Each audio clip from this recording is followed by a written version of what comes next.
Made in Abyss. This looks like a fun exploration anime. Let's give it a watch.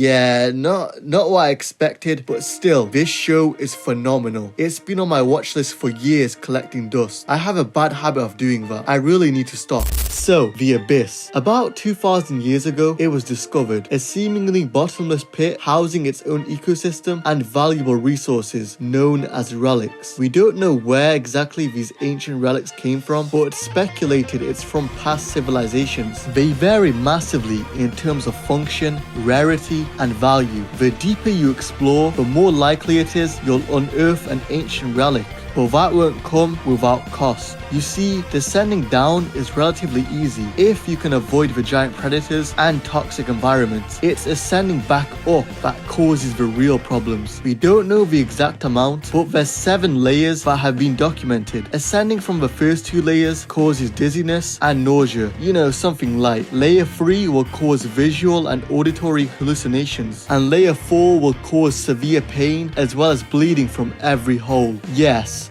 every single hole. The layers beyond this I'll talk about later on in the vid. So obviously your average Joe can't decide to explore whatever layer he wants. A grading system is put into place known as whistles. Depending on your level, that's the amount of clearance you're granted in exploring deeper into the abyss. Our main character is Riko, who, I'll be honest, at first I did not like at all. She was just useless, but the later parts of the season she started to grow on me. Her mother was the legendary white whistle known as Liza the Annihilator.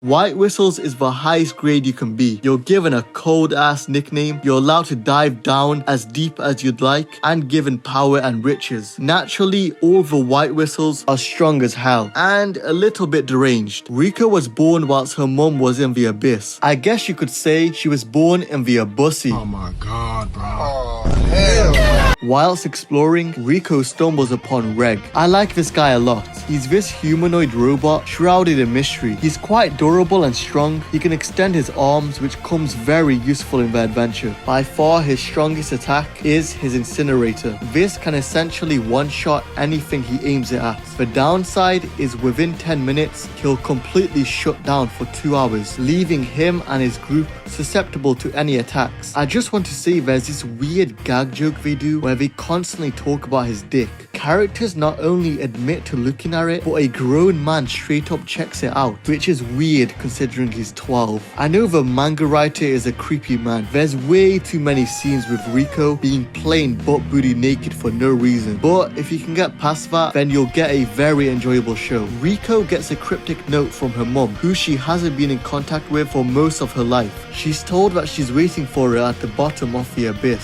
So you follow Riko and Reg, who make their way down the abyss. Riko is a complete amateur who's never explored far. On the whistle system, she's only a red whistle. She's a complete newbie, but she helps out with her knowledge of the abyss, its creatures, and the environment. Reg is strong, but he's kind of a dumbass. Originally, I thought what I'd enjoy most about Made in Abyss would be the exploration, you know, the mysteries of the abyss, which, don't get me wrong, is very interesting. But as I progressed more and more into the show, I found the characters and their backstories more interesting to me. Like Ozen, the immovable. She's a very strong 2-meter tall muscle mommy. She got that bloodborne drip on her. I think she gives us the first fight in the show, completely bodying Reg. The action sequences or fights are short, but they're done very well. The animation and music are both beautiful. I think because the art style is the way it is, and that we're primarily with children, when you see the horrifying things that happen later on, it's more impactful. Like I'm watching the new ReZero season alongside this, I know you'll never truly get used to Subaru getting massacred. At least with this art style, it feels more appropriate when compared to Made in Abyss's more cutesy art style. Aside from Reg, one of my favorite characters and backstories shown is between Nanachi and Miti. Nanachi is a poor orphan who has to dig up literal trash in order to survive and eat. She's been very poorly mistreated. Then one day a white whistle visits her area and is recruiting kids to take them to explore the abyss. I've just finished season 1 and I know this dickhead is going to come back and be a bigger menace in the later seasons. So he takes these kids to his facility within the abyss. Nanachi is befriended by a girl named Miti. She's Nanachi's first ever friend at this point. Actually feeling happy for once in her life. The two bond quickly, becoming very close, promising they'll explore the abyss together. Whilst in a room, the children are called out one by one. Eventually Miti is called out, leaving Nanachi by herself. Growing suspicious, Nanachi leaves the room to try and find Miti. That's when she overhears this devil talking about how he doesn't care for the kids and needs more for experimentation. Nanachi runs, trying to find Miti so they can escape together. When she eventually finds Miti, she's closed in a container and Nanachi is thrown in the other one next to her. The son of a bitch then explains what his experiment is all about. Remember when I was telling you all about the consequences of ascending from certain levels? Well, if you travel from the 6th layer up, the consequence is loss of humanity, and he wants to figure out how to avoid this fate. Miti receives the full force of the curse whilst Nanachi is spared, but at a terrible cost. Due to the closeness of their relationship, this experiment is more likely to succeed. Miti just has to endure the brutal pain without dying. If she fails to do so, both of them will die. He plunges them both into the 6th layer, and we see the grotesque melted monsters he's forced the children into becoming. They get pulled up and we see a heart-wrenching moment of Miti transforming. Nanachi changes into an animal-like hollow and Miti ultimately loses her humanity. But wait, it gets worse. She gets brutally killed over and over again, as if realized Miti is in a messed up way immortal. Every time she's killed, she regenerates back at the cost of forgetting her past life. Miti's soul is actually still trapped inside of his body, but it's like it's just a window for her. She can watch, but she can't speak, move, or do anything, and she'll still feel any pain inflicted on her. Finally having enough, Nanachi grabs Miti and they escape. Season 3 has been announced, so if you've never watched Made in Abyss before, then I highly recommend it.